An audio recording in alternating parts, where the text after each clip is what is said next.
Vasudevaya. Om Namo Bhagavate Vasudevaya. Narayana Namaskritya Naram Chaiva Narottamam Devim Saraswatim Vyasam Tato Jayamudire Nashtuprahi Shavadreshu Nityam Bhagavata Sevaya Bhagavati Uttam Shloke Bhaktir Bhavati Nashtiki. So continuing with the discussion on Srimad Bhagavatam, Canto 7, Chapter 5, Text 31. So Hiranyakashipu was angry at Prahlad Maharaj and he was chastising the gurus. And Hiranyakashipu also asked Prahlad Maharaj, where did you learn all this?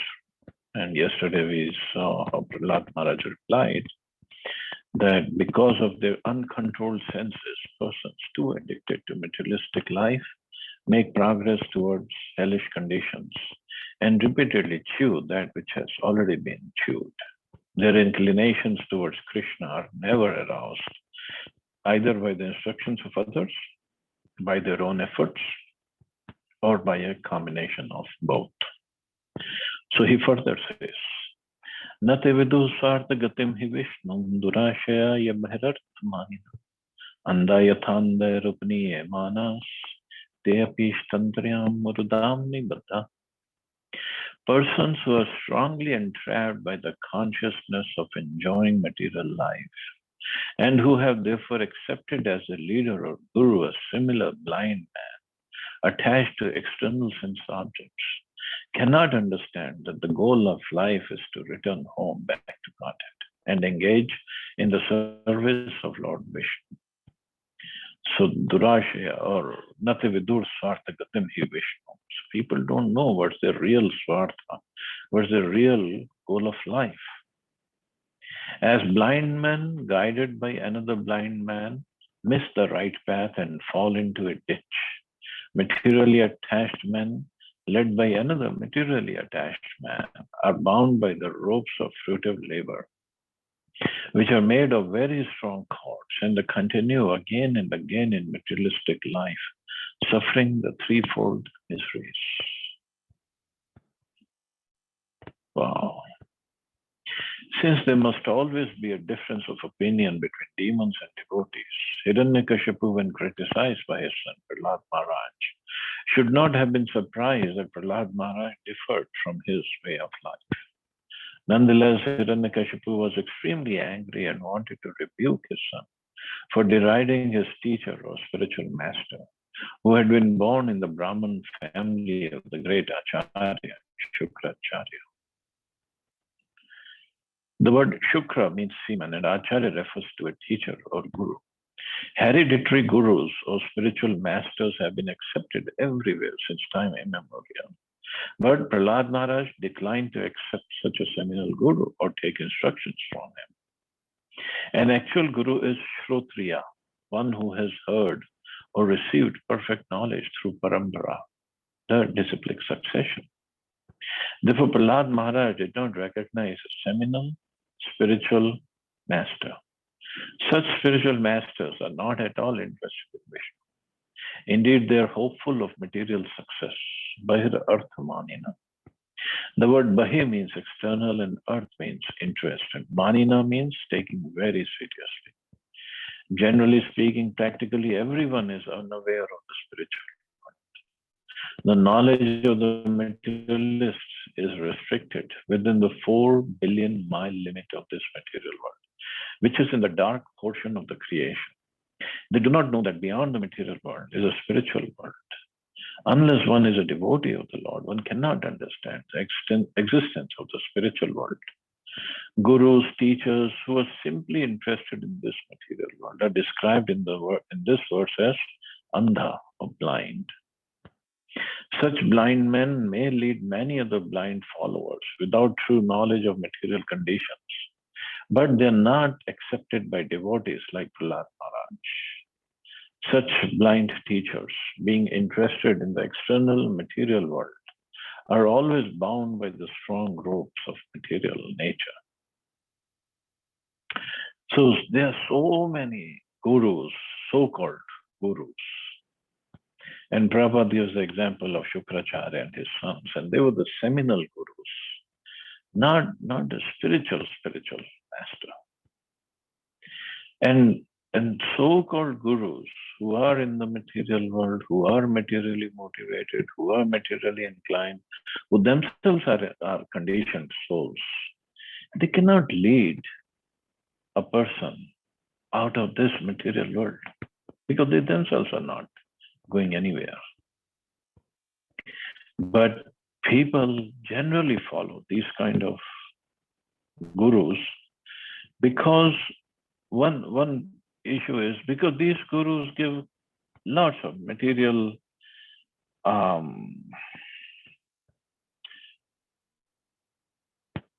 enticements that, okay, you follow this, you will get this, you follow this, you will get this.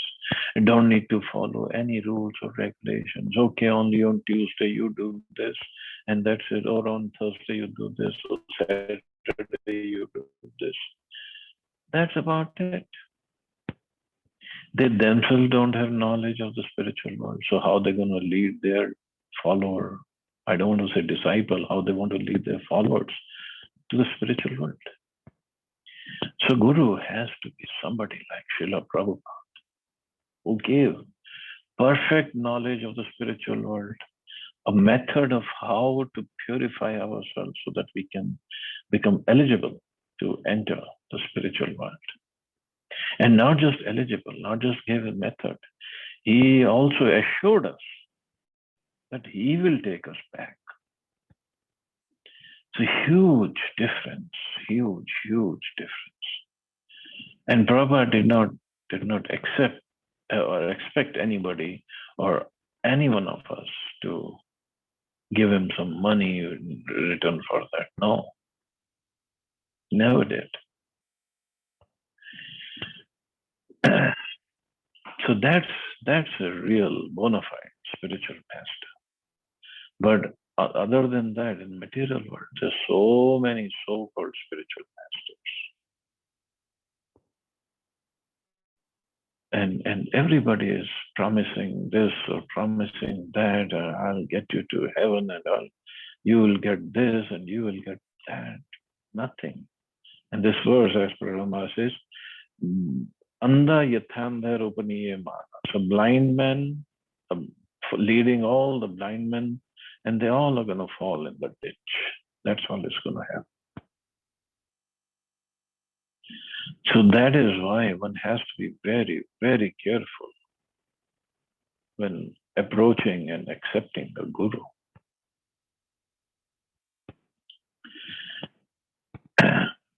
And most of the times, even if we have accepted the Guru, and outwardly they all are nice people, they don't say bad things. But talking about the philosophy, then there will be problem. And then we get so emotionally attached to that person that we don't want to leave him. So the point is, one has to understand. Nate vidu swartha gatim hi Vishnu. One has to understand, what is my real goal of life? Swa-artha, what is my real goal? Gatim hi Vishnu. That is the real goal, to approach Lord Vishnu.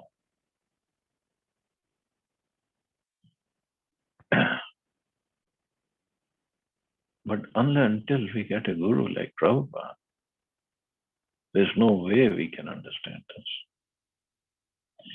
And further he says, Nesham matis avad uru kramangrim sparshati anarthapagamo yadartha mahiyasam padarajobhishekam nishkinchinanam navranitya. So in the first verse, he said, those who are too attached to material sense gratification, they cannot understand this philosophy of Krishna consciousness. And those who don't follow the right guru, they follow this durashaya, bahir arthman, those the so-called gurus who are only interested in material prosperity of material world. They are like following a blind man. They themselves are blind and they're following a blind man. So what is the right way to attain God? And this is what Prahlad Maharaj says here. Unless they smear upon their bodies the dust of the lotus feet of a Vaishnava, completely freed from material contamination, persons very much inclined toward materialistic life cannot be attached to the lotus feet of the Lord, who is glorified for his uncommon activities. Only by becoming Krishna conscious and taking shelter at the lotus feet of the Lord, in this way one can be freed from material contamination. So what is the way? Smear upon their bodies the dust of the lotus feet of a devotee. A Vaishnava completely freed from material contamination. That's the only way. Becoming Krishna conscious brings about anartha apagama, the disappearance of all anarthas, the miserable conditions we have unnecessarily accepted. The material body is a basic principle of these unwanted, miserable conditions. So what are the miserable conditions? Birth, old age, disease, death. Adi devik, adi bhautik, adi atmik klesh. Unwanted. Nobody wants them. But as long as we are in the material body, we cannot avoid them. So becoming Krishna conscious, it means disappearance of all anarthas. This is the characteristics of devotion service mentioned in Nectar of Devotion. The entire Vedic civilization is meant to relieve one from these unwanted miseries. But persons bound by the laws of nature do not know the destination of life. As described in the previous verse, Ishatantarayam Murudam Nibaddha. They are conditioned by the three strong modes of material nature. The education that keeps the conditioned soul bound life after life is called materialistic education. Srila Bhaktivinoda Thakur has explained that materialistic education expands the influence of Maya. Such an education induces the conditioned soul to be increasingly attracted to materialistic life and to stray further and further away from liberation from unwanted miseries. So such an education, whatever technical education, social education, arts, or whatever as science that we study these days, it just increases our binding to the material world.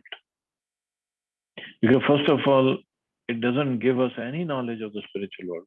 We have no connection, no knowledge, none whatsoever. And secondly, my education is so glittering that we don't want to give it up. It's so attractive. And moreover, we think if I give it up, if I don't pursue my material career, how am I going to live? You see the cows behind me sitting nicely on Govardhan. How are they living? They don't have any jobs or careers or big packages, 7-figure or 8-figure packages. They don't have anything like that. They all are living. The trees are living. The grasses are living. Insects living. Who's feeding them? So why won't the person who is feeding all of them, why won't he feed us as well? But materialistic education teaches us, no, you got to be independent, you got to make your living, you got to make your name, you got to be successful, this and that, and until we do that, there's no point in living or having a career. And so even in our careers, we work so hard, and then we take some more courses, and so that we can make progress, we can advance, we can go up the ladder in a corporate life. In the end, what? Nothing. Don't achieve anything.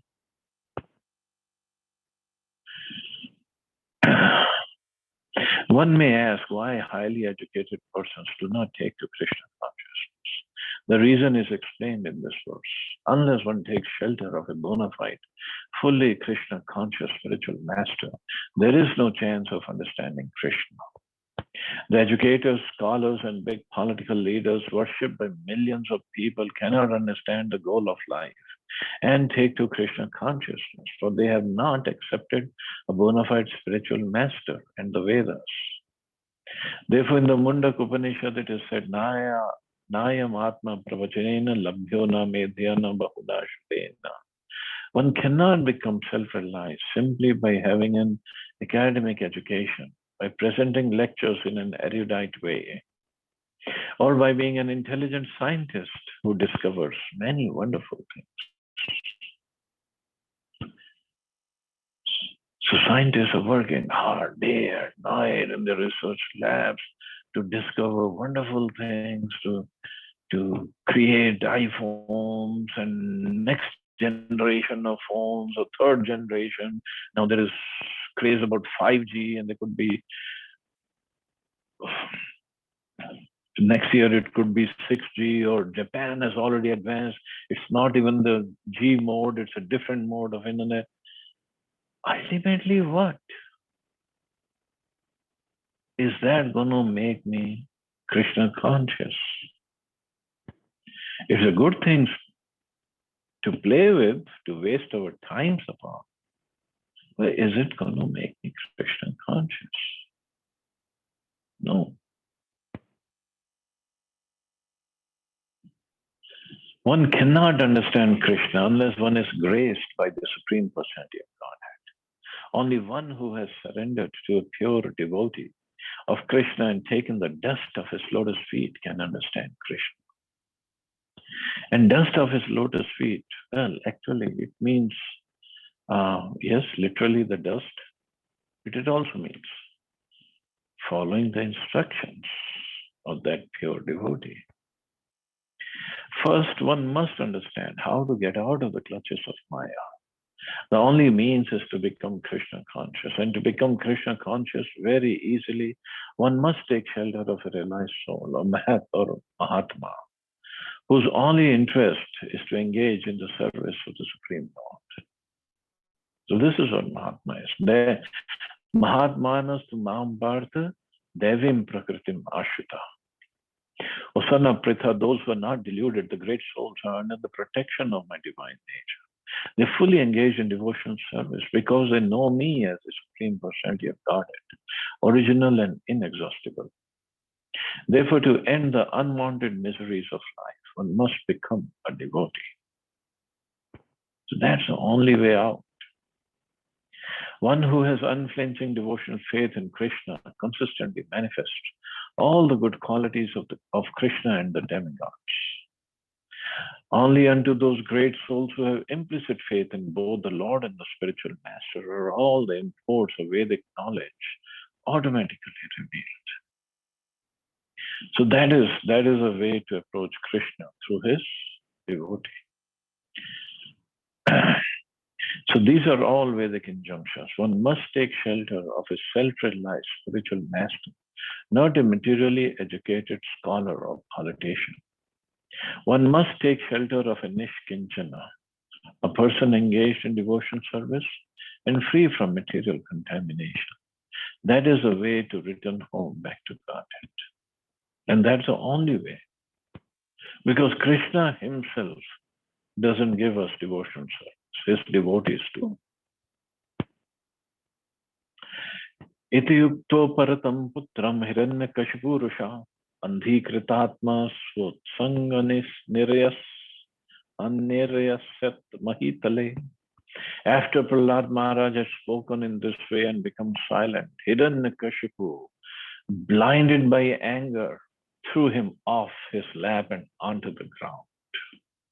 Now he was really Ahamarsha Rushavishta Kashayi Bhutalochana Vadhyatamashvayam Vadhyo Nisaryat Nara Ritaha. Indignant and angry, his reddish eyes like molten copper, Hiranyakashipu said to his servants, "Oh demons, take this boy away from me." He deserves to be killed. Kill him as soon as possible. This is what demons do. They don't even care for their own relatives, as if the relatives are not in line with their interest, self-interest. Kansa also tried to, not tried, he imprisoned his own sister, Devaki and Vasudeva. He imprisoned his own father, Maharaj Ugrasena, and he tried to kill the sons of Devaki. In fact, he killed 6 sons of Devaki, little infants, just born, and he killed them because they were in the way of his sense gratification. This is what demons do. Ayam me bhratri haso ayam mitta swan suhrido adhama pitri vyahantu padoyo Vishnur das vadarchati. This boy Prahlad is a killer of my brother, for he has given up his family to engage in the devotion service of the enemy, Lord Vishnu, like a menial servant. Hiranyakashipu considers his son Prahlad Maharaj to be the killer of his brother, because Prahlad Maharaj was engaged in the devotion service of Lord Vishnu. In other words, Prahlad Maharaj would be elevated to Sarupya liberation. In that sense, he resembled Lord Vishnu. Therefore, Prahlad was to be killed by Hiranyakashipu. Devotees, Vaishnavas attain the liberations of Sarupya, Salokya, Sashti, and Samipya, whereas the Mayavadis are supposed to attain the liberation known as Sayujya. Sayujya Mukti, however, is not very secure, whereas Sarupya, Salokya, Sashti, Samipya Muktis are most certain, because those other Muktis one gets in Vaikuntha. Although the servants of Lord Vishnu Narayan in the Vaikuntha planets are equally situated with the Lord, the devotees there know very well that the Lord is a master, whereas they are our servants. And this is what Hiranyakashipu was saying, that this son, my son, he wants to be like a servant of Vishnu. Vishnu who killed my brother, and my son wants to serve him. How is it possible?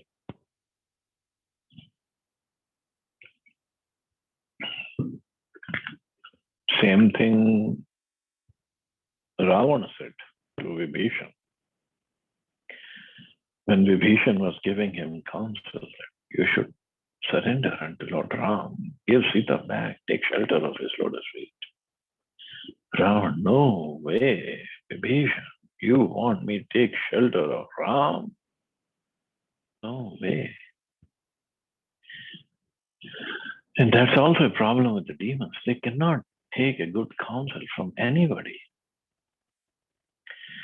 Vishnurva sadvaso kim karishyati asamanjasa sohridam dustyajam pitror arhadya panchahayana.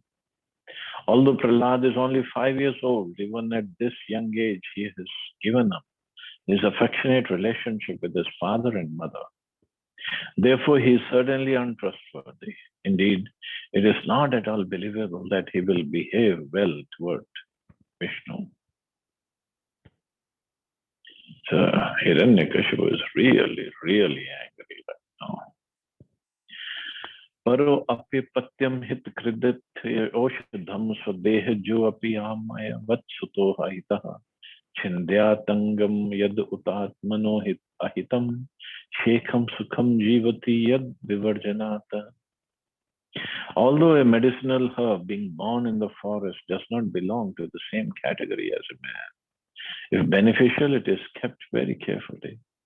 Similarly, if someone outside one's family is favorable, he should be given protection like a son. On the other hand, if a limb of one's body is poisoned by disease, it must be amputated so that the rest of the body may live happily. Similarly, even one's own son, if unfavorable, must be rejected, although born of one's own body. Sri Chaitanya Mahaprabhu has instructed all devotees of the Lord to be humbler than the grass and more tolerant than trees. Otherwise, there will always be disturbances to the execution of devotional service. Here is a vivid example of how a devotee is disturbed by a non-devotee, even though The non-devotee is an affectionate father. Material world is such that a non-devotee father becomes an enemy of a devotee son. Having determined to kill even his son, Hiranyakashipu gave the example of amputating a part of one's body that has become septic and therefore injurious to the rest of the body. So for a demon, a person, his son becomes a devotee, and that is like septic, injurious to the whole body. Poison might spread over the rest of the body.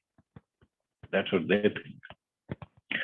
The same example, of course, may also be applied to non-devotees. Chanakya Pandit advises, Tyajya Durjan Samasaragam Bhaj Sadhu Samagamam. Devotees actually serious about advancing in spiritual life should give up the company of non-devotees and always keep company with devotees. To be too attached to material existence is ignorance, because material existence is temporary and miserable. Therefore, devotees who are determined to perform tapasya, penances, and austerities, to realize the self, and who are determined to become advanced in spiritual consciousness, must give up the company of atheistic non-devotees. Prahlad Maharaj maintained an attitude of non-cooperation with the philosophy of his father, Hiranyakashipu, yet he was tolerant and humble. Hiranyakashipu, however, being a non-devotee, was so polluted that he was even prepared to kill his own son. He justified this by putting forward the logic of amputation. And he says, cut off my finger if the finger is, one cuts off his finger if the finger is diseased or it is giving pain. So similarly, a son, if unfavorable, must be rejected, and not just rejected. Hiranyakashipu wanted to kill his own son. That is demoniac. So anyway, we'll stop here. See anybody has any questions or comments?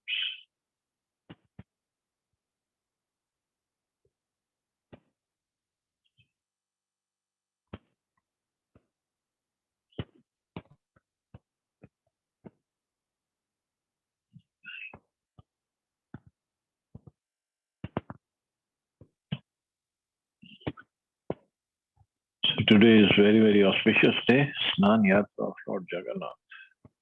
Jagannath Puri is going on right now, the Snan Yatra. And Snan Yatra is also considered birthday of Lord Jagannath. So you all can celebrate his birthday today. And then after Snan Yatra, there are pastimes. So outwardly he becomes sick, and then he goes in seclusion for 15 days. And he comes out on the day of Rath Yatra.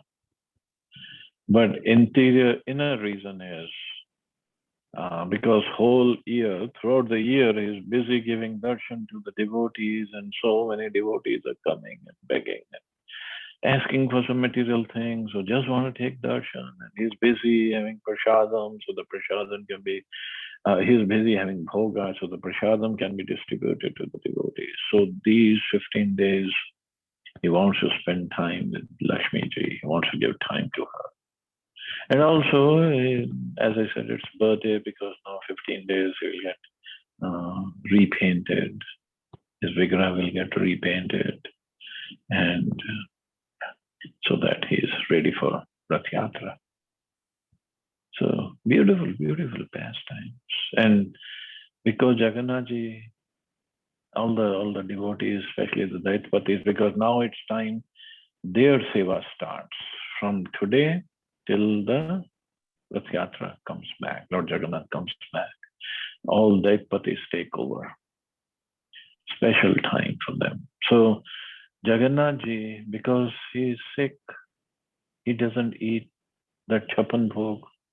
So he eats only some khichdi, some light stuff, and some herbs. So all the Daitapatis, whoever are the servants of Lord Jagannath, all these 15 days, they also take only khichdi, because our Lord is not eating chapan bhog. How can we eat it? So only when Jagannath Ji reaches Gundicha temple, he goes inside the temple, and then the first bhoga is offered the next day. That is when all the Daitapatis also eat the proper meal. It's a beautiful relationship between Daitapatis and Jagannath. And all the pujaris, all the devotees, but their relationship is very, very sweet. So anyway, it's a beautiful time, beautiful day to remember Lord Jagannath and just chant. Jai Jagannath. Jai Jagannath. Hare Krishna, Prabhuji. I have a question, Hare Prabhuji. Krishna. Yes, ma'am. Prabhuji, I was thinking to do the Snan Purnima at home with Panchamrit and all that. So, Prabhuji, Okay. if I cover them up in a piece of cloth or new cloth, then Prabhuji, on Rath Yatra day, is it how do I take them out? Because I don't know, because it's my first time. So, I was trying to ask everybody, but didn't get any proper answer. So, you can please enlighten me, Prabhuji. So for 15 days, if you want to follow that tradition, generally at homes we don't follow, we can't follow. But if you want to follow, so 15 days, then he is in seclusion, means he doesn't give darshan, but you can feed him, or you should feed him. And then when he's ready for Rath Yatra day, so you just put new clothes on him and you should do some Rath Yatra. Yeah, that's what I heard, that if you do Snan Purnima, you have to do Rath Yatra kind of thing also. Yeah. Okay. So even if you don't prepare a chariot, you can, because your deities are small, so you can just carry them around, something like that.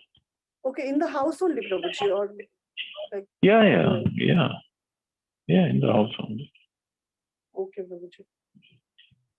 Okay, Prabhuji. Thank you so much. Okay, Mata. Okay, thank you. You all have a safe and wonderful day. Hare Krishna. Jai Shri Radha. Hare Krishna.